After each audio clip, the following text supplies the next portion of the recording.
welcome back to SaharaTV. I'm Mohammed Musah, and we're pleased to have you with us today. We're pleased to have with us today Stanley Ochonu, the operations lead from BudgIT in Nigeria. BudgIT is an organization which seeks to facilitate clearer understanding for the public of government data, especially related to the budget and spending in Nigeria. BudgIT believes that in a democracy, every citizen has the right to know his or her taxes are expended in the delivery of public infrastructure and services. Stanley, welcome to SaharaTV. Thank you for having me. All right, so let's get straight into it. The NASS budget was announced this week and has generated a lot of attention. Other than the allowances for politicians in the assembly, something I'd like to tackle later, what were some other surprises that the media may have missed? With respect to the 2015 budget, one of the key things that the public hasn't talked about much is that the current recurrent versus capital expenditure has continued to, the gap between the two of them has continued to widen with respect to in favor of recurrent expenditure. And you already know that recurrent expenditure is how much it costs to service government and pay government employees, while capital expenditure is what goes to providing infrastructure. So like the previous years, the gap has continued to increase in favor of recurrent expenditure. But it's also quite interesting that despite the fact that there is Shopee fund, which was supposed to, cushion up these numbers, has also continued to dwindle due to the falling oil prices. So, to a very large extent, we're going to see less capital projects implemented, except the budget is reworked as it is right now. We're going to see less government expenditure in terms of real infrastructure investment in favor of trying to sustain the government. Despite how lopsided the budget this year is, there's still the issues of government inability to still meet obligation to its workers. So aside from the National Assembly expenditures, there are quite a lot of issues that I can't even go line by line items with that budget. We've seen capital expenditure for some agencies drop by as much as 90%.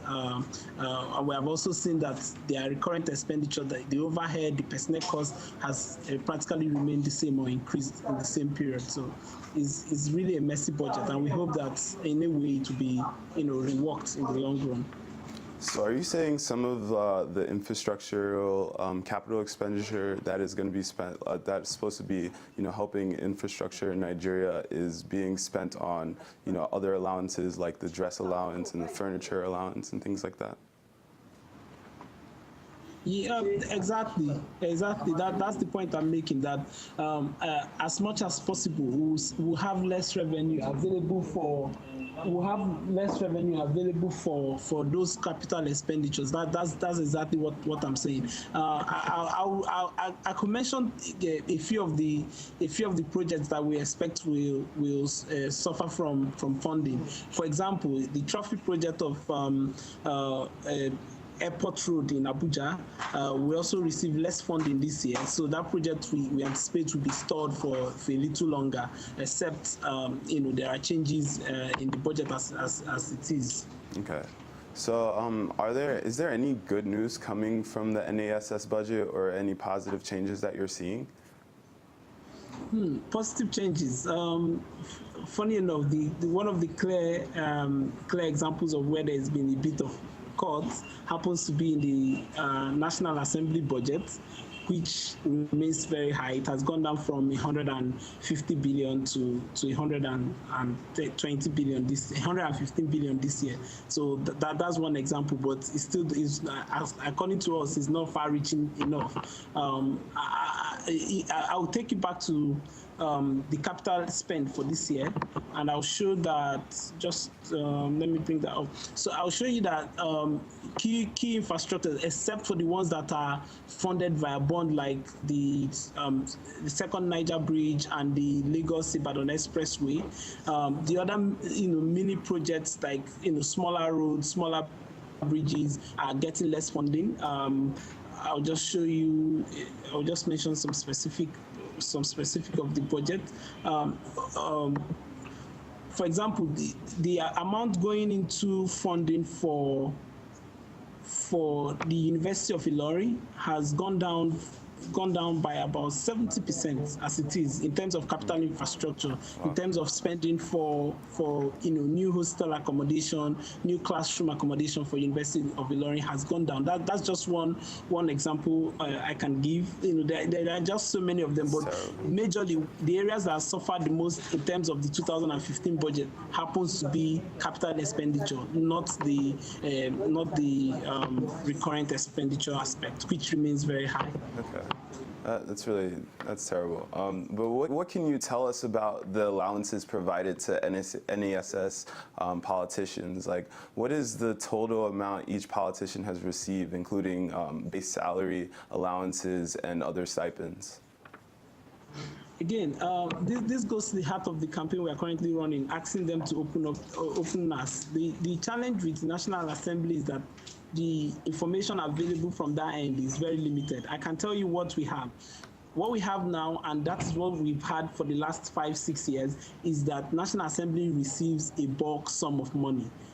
The last 4 years, they got 150 billion naira each year for the last 4 years, amounting to 600 billion. This year, they're getting 120 billion. That's all we know as at now. But then there is the approved salary and allowance by Revenue Mobilization and Allocation Fiscal Commission, which says that average take-home of the Senate President should be about 4 million. Average take-home, because the Senate President is about 4 million, 4.56 million naira. This is because all of his other housing allowance are already provided. But for an average senator, we get 5.8 million naira annually. But then when you calculate this amount and you put it side by side 150 billion, it then tells you that there's a huge sum of money unaccounted for, because there's no way we can say, oh, 3 billion was spent on this, 5 billion was spent on this. That's the challenge we have with the National Assembly budget. I can tell you how much each member gets officially, which is annual salary, including allowances, 5.8 million naira. Then what happens when you multiply that by 469 legislators, and you compare it to 150 billion given to them a year, you then see that there's a huge sum that is unaccounted for, and that is why we're asking them to open up their budget so that we can verify that the amount they are giving is not too much. That's really interesting. With the minimum wage at 18,000 naira, what do you believe some Nigerian citizens can do to encourage greater accountability in these fiscal policies? How do you justify, how to justify, some of these inequalities that we're seeing that are so, out in the open? What can the Nigerian citizens do? How are you engaging them? Again, we as we have done over the years, continue to provide them with accurate information with respect to government finances, and hoping that they will act on those information that we provide for them. For example, when the Occupy Nigeria protest happened, we were able to show Nigerians that the same leaders who have asked that we make sacrifices and accept fuel price increase were not making sacrifices. They were going to feed themselves with $1 billion a year, and Nigerians took up on that information and went out on the street to protest the fuel subsidy removal in 2012. So we're continuing along that line to show that, to continue to provide them information with respect to the budget. We have seen that states are unable to pay salaries anymore. Ochonu is owing 7 months, Imo is owing 3 months. There are all sorts of states owing all sorts of amounts, ridiculous amounts to poor workers who are earning minimum wage, while the people who are owing them continue to live lavish lifestyle. So, and they've gathered in Abuja recently to say they need a bailout. But before they receive bailout from any source, they will need to guarantee that they won't go back to this wasteful lifestyle that we have seen. And we as an organization, we are also questioning the rationale behind asking a broke federal government to bail out a broke state government. It just doesn't make sense, So we are asking Nigerians to ask more questions, because by asking more questions, you get involved in the process of governing and managing resources that comes out of your pocket, either from your pocket or from the oil revenue. Nigerians deserve to know how this fund is managed, and that's something we continue to put out the information, take out newspaper advert, appear on TV, go on radio to talk about it, design infographics to show Nigerians where their funds is going to. Okay. Finally, I'd like to ask you, what do you think are the biggest surprise for you from the budget? The biggest surprise for me, 26 billion will be spent on maintaining the presidential fleet. That's a lot of money. That's a lot of money, So I really think that it's about time we do a serious review of what we need those presidential jets for. Another surprise for me has been how much fund has gone into the Nigerian police and the quality we have gotten out of it. Yes, it's a very large force, costing us almost 250 billion naira annually to maintain. But a lot of this fund goes into payment of salaries, with little investment in infrastructure like communication equipment, vehicles, ammunitions, trainings. Little goes into these core areas, and all of the funds seem to be tied into paying salaries, despite all of the corruption we know that has gone on around that area.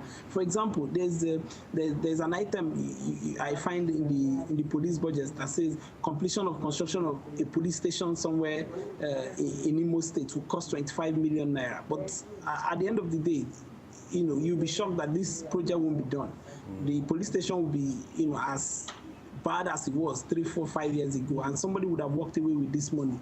So there are all sorts of issues in the budget that we think that Nigerians need to properly scrutinize, and then begin to decide if we're getting proper value for our money. But there are all sorts of issues. It's so much that I can't even go line by line items. Whenever I go through it, I'm like, these are ridiculous. You see, we are spending every year. There's a 1 billion naira funding for software acquisition in the Office of the Secretary to the Government of the Federation, and then you wonder how large is this software? What is this software they are acquiring that cost $1 billion? There's a flat allocation of for some 50 million, for some 25 million for acquisition of a computer every year, and then you wonder, those computers have that short lifespan that you need to acquire a new system every year that costs 25-50 million. So those are the things we continue to tell Nigerians about, and hope that some way, somewhat, they will start to take up their government representative on these issues. Yeah. Well, Mr. Ochonu, I'll ask you one more question. What do you think? Do you think that, how do you gauge some of the reaction that's been happening from the Nigerian public? Do you think we're overreacting, or we're not reacting enough to some of these inequalities that you're seeing? There is no overreaction. It's public money. There's no overreaction. But what worries me is what our people react to. In a lot of instances, there are the things that seem to get the attention the most are the things that are not factually correct. The things that are sensationalized, are quick to get, the public to react. But when the accurate factual information that they can engage constructively with are presented to them, there seems to be this, relaxed, lackluster response to it. But in all, from my experience doing this over the years, we have seen an improved engagement. During the last election, there was, better quality of conversation around public finance, around the debate around subsidy is better now than we had it the last time. People are constructively acting. Are we getting benefit for this? These are, improved level of conversation. So I think that the quality of conversation is increasing, but what easily gets us riled up are not always factually correct. So there's a lot of emotional response than factual response to issues in the quality. But we are glad that there's been a huge improvement. Okay, that's very interesting. Well, Mr. Ochonu, we really appreciate you coming on. You know, we'd love to have you back. And we really appreciate the fact that, you know, your organization is doing as much as it can to, you know, keep up with how our money is being spent. So thank you. Sure. Thank you for having me. All right, that was Stanley Ochonu, Operations Lead of BudgIT Nigeria. Thank you for watching SaharaTV. This is Mohammed Musah. Stay tuned.